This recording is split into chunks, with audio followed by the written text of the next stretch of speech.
All right, folks, just a minor change in your world-famous tailgate party, tracing its roots back to the score phone days on Sundays.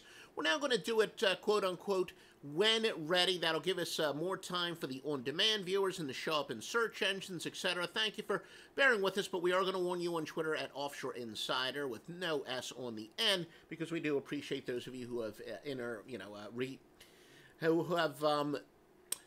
who have participated and whatnot. It's early in the morning, although I've had my share of coffee. What the heck's the, interact it with us is what I'm trying to say. Anyway, look, as you can see, MyBookie.ag, sign-up bonus is now 100%. This is literally the biggest bonus that a legitimate sportsbook has ever offered. It's getting more and more competitive in the industry, I guess, but you can literally deposit $1,000, have $2,000 to bet with immediately today.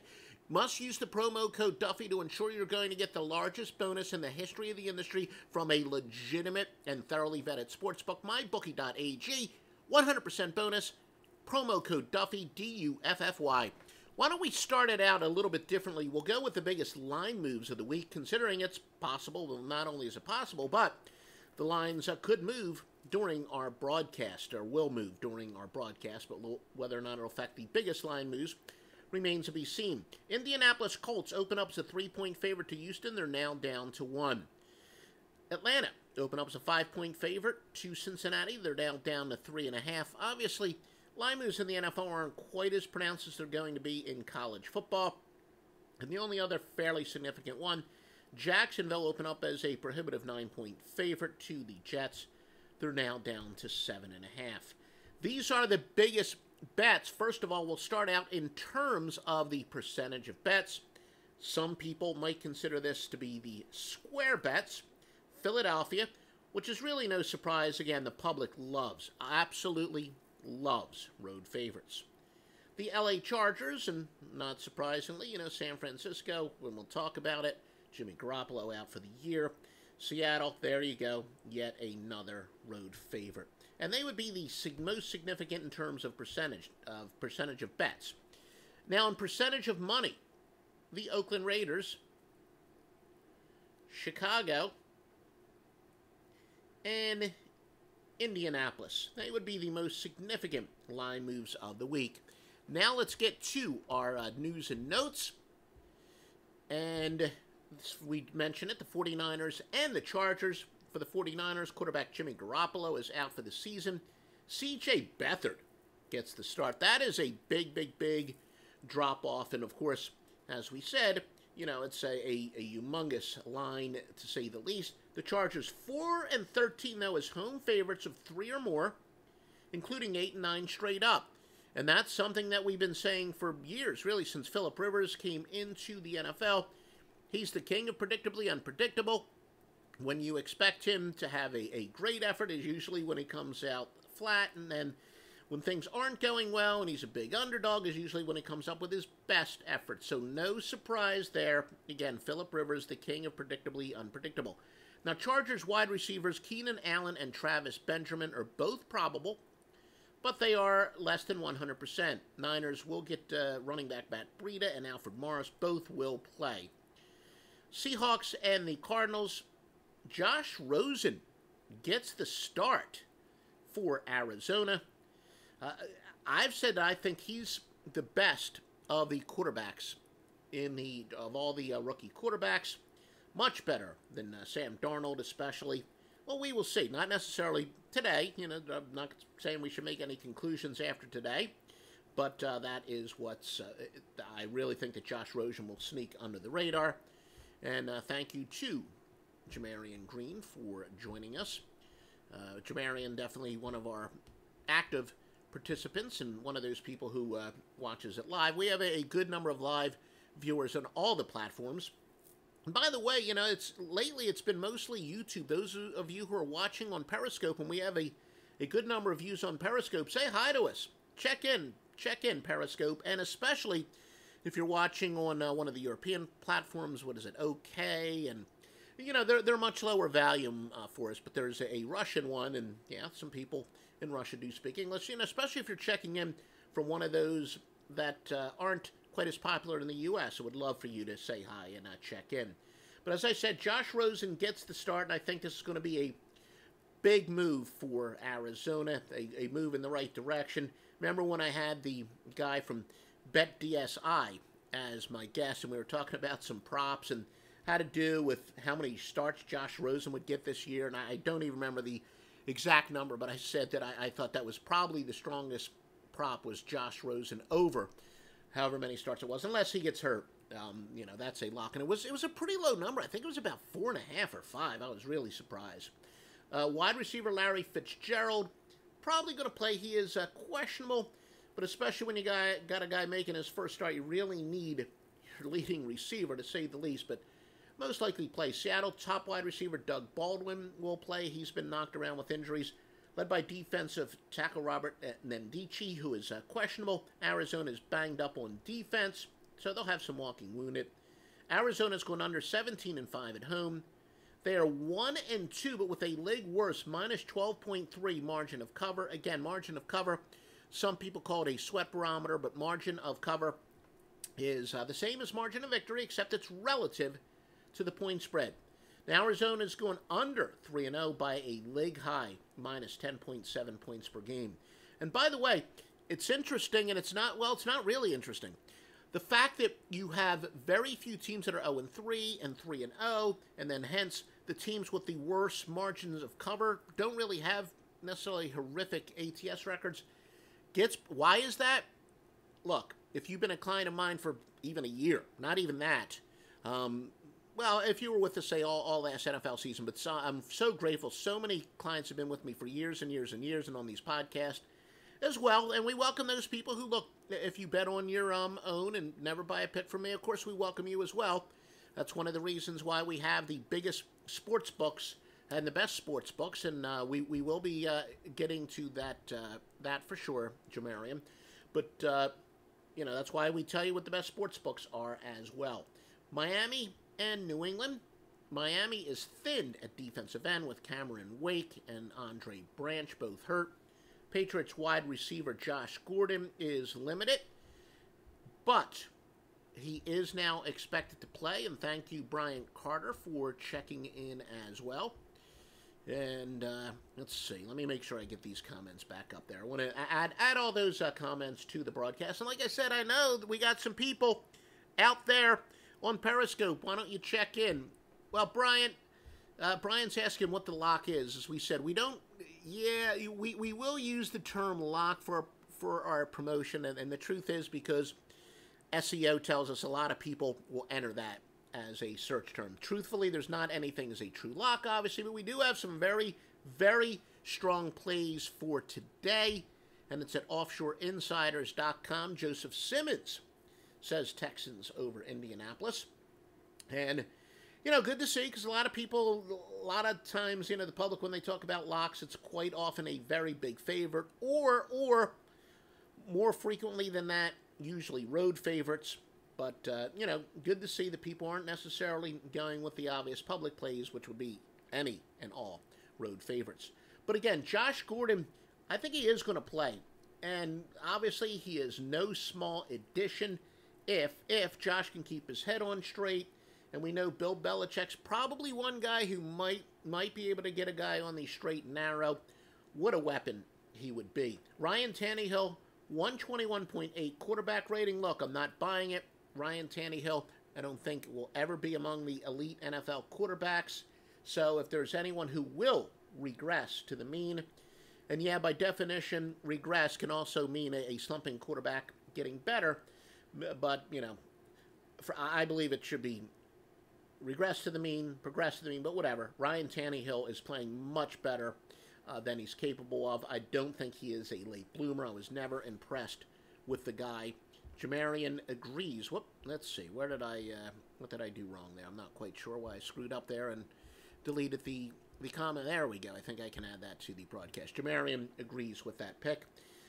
New England, the worst margin of cover team in the NFL, 1-2 at minus 11.8. Teams laying 6 points or more, despite a winning percentage of 500 points higher, are a go-against of 27-21. Now, that is not necessarily an overwhelming angle. But the reason that I think it's significant. It gets back to what we've said for years. We talk about using the odds makers' knowledge against them. And again, anytime that if you looked at nothing other than a straight up record, or especially if you looked at splits, again, which is comparing the home team's home record compared to the road team's road record, if you looked at nothing other than a straight up record and then came up with a point spread, and if the point spread does not align with those straight up records, you actually use the odds makers' knowledge against them. And that would apply here. So, obviously New England shouldn't be a big favorite if you looked at nothing other than the straight up record. Use the odds makers' knowledge against them. Again, 27 and 21 is not necessarily a overwhelming statistic, but it's so consistent with what we've observed over the years. Tom Brady 11-4 against the spread of the Dolphins. Home teams 11-1 against the spread in the series. New England 1-2 minus 11.8, which is the second worst margin of cover in the league. And Zian McCoy, I think, who is, I hope I pronounced that right, he's asking about who to start, Wilson or Rivers. Well, look, I've obviously been a big Wilson fan, and I've never been a Phillip Rivers fan, to say the least. But again, it's one of those where, yes, fantasy football and gambling intel most definitely overlaps, as we're adding, and thank you for those who are adding the various comments. But I don't play fantasy football, so I don't know exactly how that scoring works. The truth is, the Chargers do play a much more wide open offense, which means that, I think Rivers is one of those guys who's going to be a better fantasy football quarterback. There's no doubt in my mind Russell Wilson is a better real quarterback. I know a lot of people would agree with that, but Rivers is one of these guys that makes a lot of mistakes. I'm kind of getting back to a handicapping standpoint. But again, just from my cursory knowledge, I don't play fantasy football for the fairly obvious reasons. I just don't need conflicting rooting interests. It's just that simple. Plus, I'm very busy on Sunday mornings, and the last thing I want to worry about is handing in a lineup. But still, from the way I understand the fantasy football scoring, I would probably go with Phillip Rivers.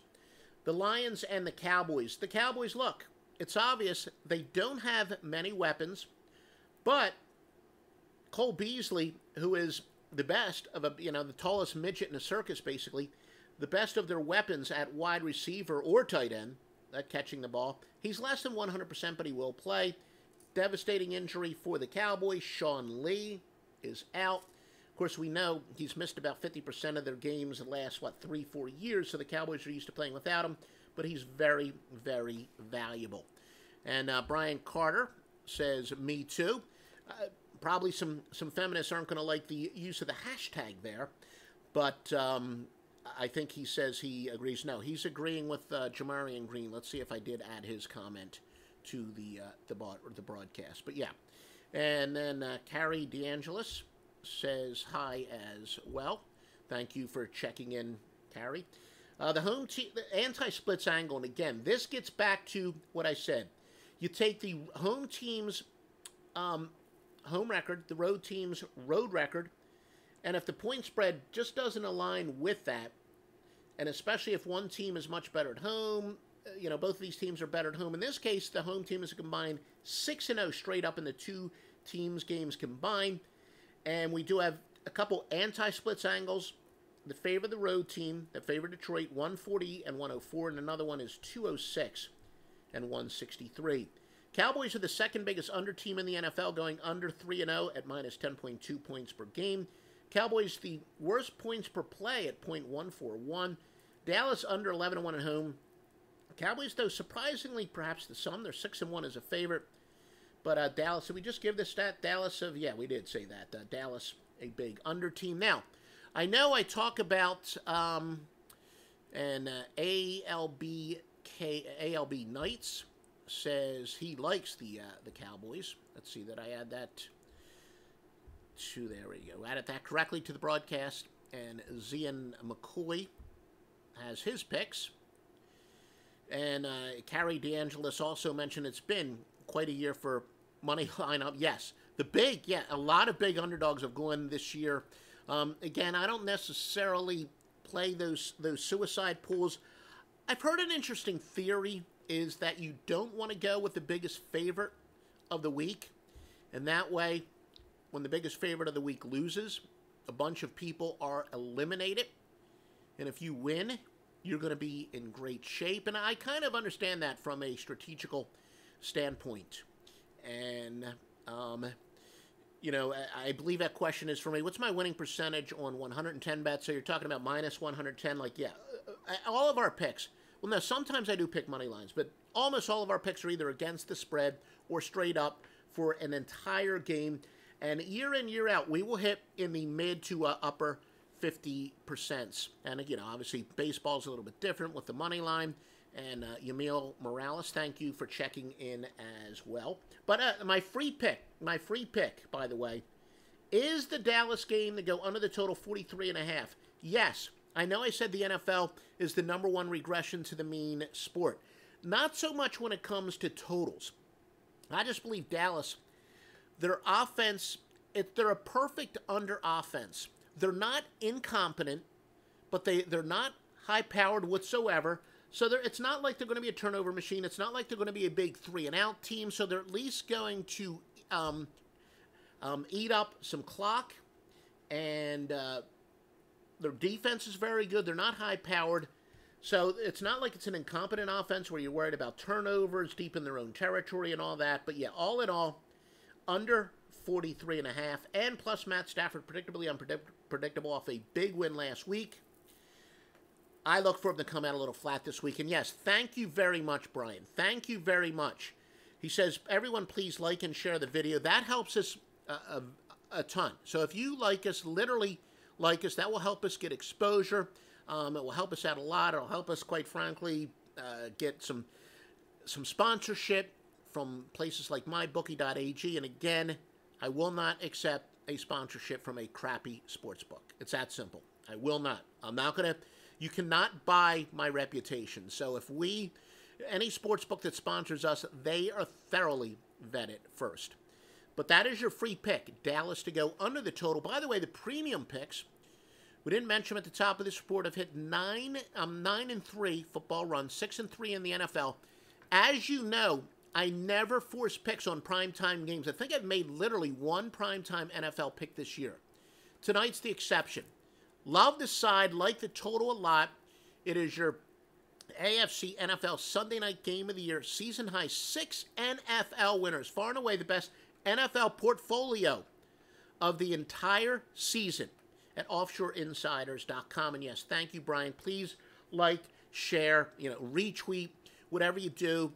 We haven't had anybody check in from Periscope yet, but I guess they're called hearts on Periscope. Thank you for the hearts there, etc. And yeah, if you're listening to the rebroadcast on Stitcher or iTunes or whatever, please give us a 5-star review there as well. Texans and the Colts. Colts quarterback Andrew Luck, 23-6 against the spread off of a loss.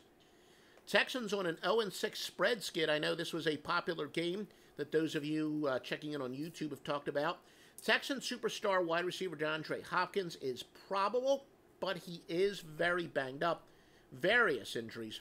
Marlon Mack for the Colts is very doubtful. Browns and the Raiders. Browns are 3-0 against the spread, but by only 3.8 points per game. So I know a lot of people like to quote spread records. Even, some people who I respect. I'm not quite as big in the trends, but you got to really compare it to their against the spread margin. Are they covering by a large margin? Have they gotten lucky? Is it to the point where, you got to shop around, where a team's spread record could actually vary slightly? I mean, you're not going to see one legitimate database have a completely different spread record than another legitimate database, but, as a team covering because you're a good line shopper, etc. So the margin of cover is very important. The Browns, although they're one of the few undefeated teams in the NFL spread-wise, by a slim 3.8 points per game. Baker Mayfield, of course, is making his start for Cleveland, making his first career start. We all know, I hope we all know, about, his dramatic coming off of the bench for Tyrod Taylor, who was hurt last week. And obviously, this obvious decision there by Hugh Jackson, the starter. But Did you know the last 10 quarterbacks who were number one overall picks have lost straight up and against the spread 10 in a row? 10 in a row. Also, it's a little bit of a tough spot here. I really don't think that spot handicapping, situational handicapping, it doesn't work as well in the NFL as it does other sports. College basketball, which is coming up, man, it works very well for us. NBA, not quite as much in the NFL. Still, think about this. The Browns this year, they've had an overtime game. They had that extremely rare win. They had that heartbreaking loss to the Saints where their kicker couldn't even kick a damn field goal. Now they're traveling 2,154 miles. Really tough scheduling spot for the Browns. Saints and the Giants, as Bryant has the Super Contest. Yeah, the Super Contest, very prestigious contest, what used to be known as the Hilton Super Contest, and now another one of the books. And now, of course, you can bet offshore with the various contests. Make sure you check offshoreinsiders.com for the most thoroughly vetted sports books in the world. Saints and the Giants. New Orleans, the number 2 over team, going over 2-1 by 17.3 points per game. Saints have twice given up 37 points or more. I flat out said even entering the year, and there's Yamil Morales, the Colts -3 is a good pick, he says. I told you before the year started, I thought the most overachieving unit last year was the Saints defense. I didn't think that I wasn't buying what they did last year. It was an aberration, and so far it looks like we are right. Look, with Barkley and Beckham, Giants certainly have enough weapons to put up points. Home underdogs off of a win as road underdogs are 138 and 97. That would benefit the Giants. Saints don't want a 15-5 spread run on the road, and they should, veteran team. You can understand that. You got a veteran, future Hall of Fame quarterback, Joseph Simmons, disagreeing. He says the Texans are going to get the money. Remember our premium picks at offshoreinsiders.com. And the Saints, there we go. I think I actually gave that. So sometimes I'm repeating notes, but that's all right. The Eagles and the Titans, I think we mentioned at the top of this report, road favorite. The public loves betting road favorites, and this is one of the bigger public plays on the road favorite Eagles. When you have a home underdog as a big public play, that's when you would take notice. Now, that would exclude the playoffs, and, we're getting ahead of ourselves, but often, in the playoffs, the public will bet underdogs. Brian Carter with his best bet of the day. The Eagles and the Titans, a home team, a combined 6-0 in both teams' games, but again, it gets back to this. Anti-splits angle, 125 and 80, favoring the Eagles. So if you were to just look at splits, you would say the Titans should be a favorite. Again, if you were only looking at that, but they're not, and this is where we use the odds makers odds against them. When the point spread just doesn't make sense based merely on straight-up records and or home road splits, go with what the odds makers are telling you and go with the counterintuitive line. Again, based purely on straight-up records. Let's just say you know nothing about the personnel of these teams. You're going purely on straight-up records. Go with the counterintuitive pick, which would be the Philadelphia Eagles. And that, by the way, that is a tremendous angle in the NBA. What NBA is only, 3 weeks away, 2.5 weeks away? Those counterintuitive angles are going to make you and me a ton of money in the NBA this year. Home underdogs off a win as a road underdog, 138.97. That benefits the Titans. That used to be a fantastic angle. Admittedly, it's cooled off a bit in the past couple of years. Eagles will get running back Jay Ajayi back. Alshon Jeffrey, questionable to make his debut. He is a big weapon. And, especially when you got your franchise quarterback, Carson Wentz, who's could be a little rusty. He kind of shook it off last week. But, well, it doesn't matter how good or how bad you are. Always nice to have a weapon like Alshon Jeffrey. Titans quarterback Marcus Mariota no longer on the injury report. So they're expecting, unlike the past 2 weeks where they knew he was going to split time, they're certainly expecting him to play the entire game. Underdogs covered 8 of 9 Eagles games, and, that might be a little bit surprising. Although, then again, if you agree with that Mike Lombardi, who, not a fan of the Eagles coaching, that's always been my belief that when a team, their talent exceeds their coach, that the underdog is always a great play. And yes, all Sean, and thank you. We do have somebody checking in from Periscope. Sorry, I don't know how to pronounce your screen name, but yeah, all Sean is in according to reports. Yes, he's leaning. The tea leaves were saying that. The Bears, Joe. Thanks for all the info. Thank you, Brian. Yes.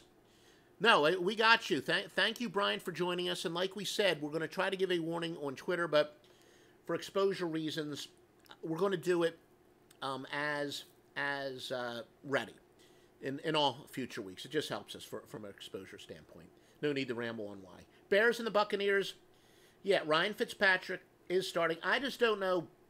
Look, I think Jameis Winston, in fact, I guarantee you, and somewhere out there, BetDSI is one of our thoroughly vetted and approved sports books. They're perhaps the most likely to have a prop on this as far as how many games Jameis Winston will start this year. He's going to be their starter eventually, but Ryan Fitzpatrick's having a record-shattering year. How the hell would you not start him this week? I don't know why there would have been all that much question. I was one of those who said after week 2, there's no quarterback controversy in Tampa, but Fitzpatrick still, he's shattering records. He has to be their starter for the time being, but any prop out there, Jameis Winston, number of starts, Winston's probably going to make at least 9 starts this year. So anything that's under that on the over-under, I would definitely bet over. Trubisky off of 2 wins. Again, I'm not 100% sold on him, but, like I've said, he's supposed to be the next, Jared Goff. That's what went into Chicago's hiring of their head coach. Trubisky's showing some sign of life. I still going to bet on inconsistency, and that'll come out flat this week. Again, the NFL, more than any other sport, I bet on inconsistency, especially from certain quarterbacks. Bears. In fact, there's probably only about 7 or 8 quarterbacks that I wouldn't. The obvious quarterbacks where I would actually bet on consistency. The Bears, 1-point loss at Green Bay. The Bears are actually pretty close to being undefeated this year. Tampa second in the NFL in points per play at .540. Ravens and the Steelers. Ravens second in offensive yards per point. They're allowing 4.7 yards per attempt to teams normally getting 6.3. So their defense has been tremendous, especially in passing yards. Roethlisberger will likely throw short and safe passes. I actually think a pretty good prop bet would be Roethlisberger over the number of completions. Notice I say completions, not yards. I think he's going to throw a lot of short, safe passes today. So there's a prop bet. And, frankly, haven't even checked to see what the over-under is on that. I'm guessing around 29 or so. But I do think Roethlisberger is going to throw a lot of short and safe passes. Ravens 8-1 divisional dog, 5-4 straight up. Baltimore 6-1 in the series, including 4-0 at Pittsburgh. Ravens are 2-1 against the spread with a league-leading 11.3 margin of cover. The Bengals and the Falcons. Devontae Freeman is out again for the Falcons. Very key running back. They have a nice 1-2 punch, but he did run for 865 yards each of the last 3 years. Bills and Packers. Randall Tex Cobb. Yeah, I know that's not his actual nickname, but, it's my inner Chris Berman calling him that. Randall Cobb is questionable for the Packers. Look, he was in 91% of the Packers snaps this season. We know he's a great breakaway guy. I really think, and there you go, Adrian Holmes, a guy who checks in with us every week. Thank you again, especially considering, we're doing it, as I said, when ready. Thank you for those of you who are checking in, most of them on YouTube, but also on Periscope as well. Thank you for checking in. The bill, and we did, and again, no reason. We actually decided for a couple reasons we're going to put the YouTube rebroadcast on Facebook Live. So Facebook isn't technically live at this point. You like the Cincinnati and Atlanta? Yeah. In fact, Adrian, I will say that the Falcons, we just talked about that game. Falcons are one of those teams. They have three key injuries now on defense. Lost 2 guys for the year in week 1. Big, Reeves and Reeves and what's it? I just had his name in my head. Reeves and they've lost 3 key players on defense. They have an explosive offense. It looks like Ridley is the real deal. The Falcons potentially could have the most explosive 1-2 punch at wide receiver. Okay, very sorry there, Adrian. Yeah, I got a son named Jordan. With the E at the end. Very, very sorry. Adrian, very sorry. Yeah, we love those women, and I do have some women clients. But yeah, I have a son named Jordan who also has one of those names. It could be a male, could be a female, but yes, with that spelling, yes, a female. Hello there. And I'm sure a very lovely one if you're a fan of Joe Duffy's picks. But yeah, I would agree there. The Falcons have such an explosive offense, and I really think that Calvin Ridley is the real deal. With all their injuries on defense, I just think the Falcons are going to be an over team. And remember, regression to the mean doesn't apply to totals in the NFL the way it does to sides. But all right, we talk about Randall Cobb. Yeah, LaShawn McCoy is probable. It looks like he is going to play. He was questionable earlier in the week, but he is expected to play. 16 carries for 61 yards this season. So with McCoy expected to play, and I think, the tea leaves said Cobb is probable, the Bills, they could go over the total. And I look for the Bills to be a little bit more aggressive, especially after this week. Last week, that is. The Jets and the Jaguars. Looks like running back Leonard Fournette is probable. Only 9 carries, 41 yards this year. All right, thanks everyone who joined. Remember, look, I know a lot of you, look, the truth is, only a small percentage of people who are going to visit our website or listen to our podcast or watch them will buy sports picks. But most of you need a sports book. MyBookie.ag has a fantastic sign-up bonus. All the years I've been in this industry, and the sports books have been around for close to 20 years now. Man, I'm feeling old.